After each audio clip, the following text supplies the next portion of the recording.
Hello दोस्तों, कैसे हैं आप सब? उम्मीद है आप सब अच्छे होंगे और आपकी तैयारी बहुत अच्छी चल रही होगी। दोस्तों, आज हम सामान्य अध्ययन के प्रश्न देखेंगे जो कि परीक्षाओं में बार बार पूछे जाते हैं और यह क्लास आगामी परीक्षाओं की दृष्टि से बहुत महत्वपूर्ण होगी। तो चलिए आज की क्लास शुरू करते हैं। पहला प्रश्न है, 106वें संवैधानिक संशोधन के संबंध में निम्नलिखित कथनों पर विचार कीजिए। पहला कथन, इसके द्वारा अनुच्छेद 330 ए में संशोधन किया गया है, जो लोकसभा और राज्यसभा दोनों में महिलाओं के लिए सीटों के आरक्षण को अनिवार्य करता है। दूसरा कथन, इस संशोधन में एक नया खंड अनुच्छेद 239 AA2 बी जोड़ा गया है, जो दिल्ली और पुदुचेरी के राष्ट्रीय राजधानी क्षेत्र NCT की विधानसभा में महिलाओं के लिए 1/3 सीटों का आरक्षण निर्धारित करता है। उपर्युक्त कथनों में से कौन सा से सही है? ए, केवल 1B, केवल 2C, 1 और 2 दोनों। डी, ना तो 1 और न ही 2। सही उत्तर है डी, ना तो 1 और न ही 2। ये संशोधन अनुच्छेद 330 ए पेश करता है, जो राज्यसभा में नहीं बल्कि लोकसभा में महिलाओं के लिए सीटों के आरक्षण को अनिवार्य करता है। इसलिए कथन 1 सही नहीं है। पुदुचेरी नहीं बल्कि दिल्ली के राष्ट्रीय राजधानी क्षेत्र NCT की विधानसभा में महिलाओं के लिए 1/3 सीटों के आरक्षण को निर्धारित करता है। इसलिए कथन 2 सही नहीं है। अगला प्रश्न है, निम्नलिखित कथनों पर विचार कीजिए। पहला कथन, संविधान एक विशिष्ट प्रक्रिया की रूपरेखा प्रस्तुत करता है जिसके द्वारा राज्यपाल मुख्यमंत्री का चयन या नियुक्ति करता है। दूसरा कथन, मंत्रिपरिषद राज्य के प्रशासन में राज्यपाल को सहायता और सलाह देने के लिए बाध्य है।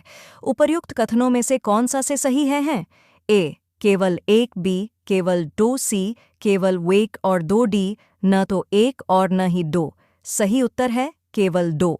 अनुच्छेद 164 में कहा गया है कि राज्यपाल मुख्यमंत्री की नियुक्ति के लिए जिम्मेदार है, लेकिन यह चयन या नियुक्ति प्रक्रिया के लिए एक सटीक प्रक्रिया का वर्णन नहीं करता है। इसलिए कथन 1 सही नहीं है।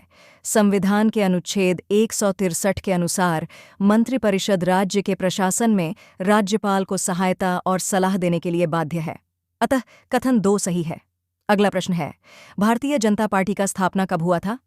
ए, 15 अगस्त 1947, बी, 6 अप्रैल 1980, सी, 26 जनवरी 1950, डी, अन्य।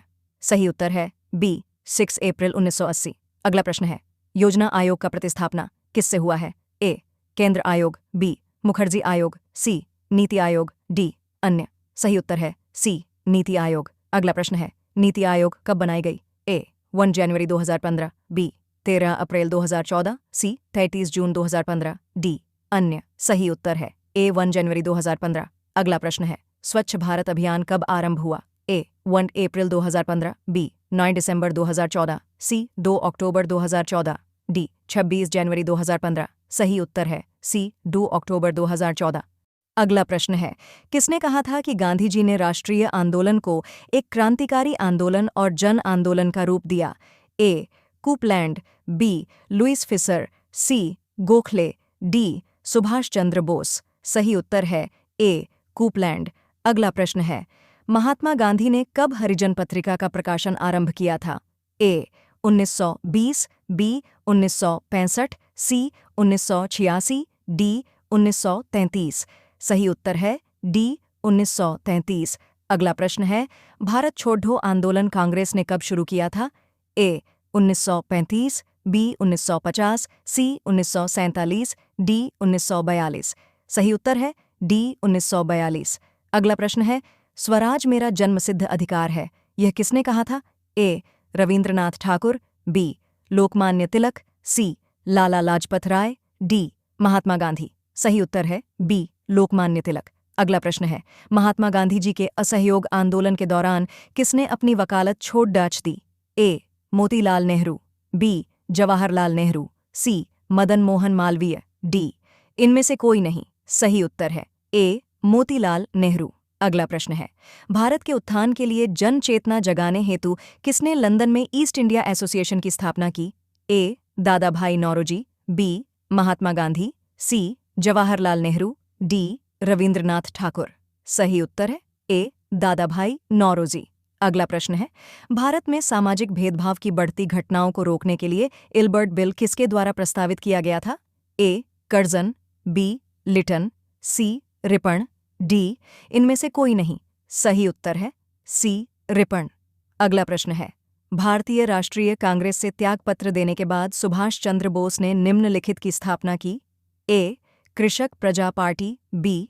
Congress Samajwadi Party, C. Swaraj Party, D. Forward Bloc. सही उत्तर है डी. Forward block.